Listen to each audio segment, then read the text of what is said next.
2013 was the wettest winter on record, making driving conditions hazardous for many.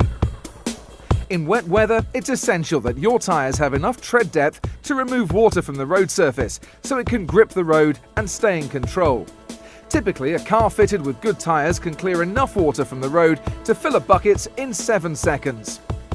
Without adequate tread depth, you face an increased risk of your car aquaplaning, which means you could lose complete control of the vehicle. To show aquaplaning in action, we took 2 identical cars and fitted them with identical tyres, but with different tread depths. The car on the left has brand new tyres with a deep tread depth, while the car on the right is fitted with tyres with a much lower tread depth of 1.6mm, which is currently the legal minimum tread depth. Our test track has been flooded to replicate how a normal road could look after a heavy downpour. Let's see how the cars and their tyres cope with the hazardous conditions. Firstly, our car with deeper tread depth takes the test. The split screen clearly shows that when our driver steers the car, the wheels turn, which then causes the car to swerve on the track. Now it's the turn of our car with low tread depth to take the test. Here, the split screen shows that despite the driver steering the car and the wheels clearly turning, the car doesn't swerve on the track.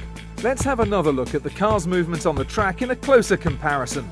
The car on the left has deeper tread depth and displays clear control when steered, while the car on the right has low tread depth and doesn't swerve when steered. This is because the car with low tread depth is aquaplaning.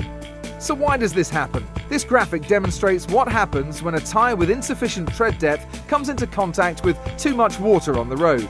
As the tyre doesn't have adequate tread depth, the water cannot be displaced and builds up in front of the tyre. The tyre then lifts from the road on top of the water with no direct contact with the road. The driver no longer has control of the car, which is an extremely hazardous situation. So how can you minimise this risk? An easy way to check your tread depth is to place a 20p piece into the main tread grooves of your tyre.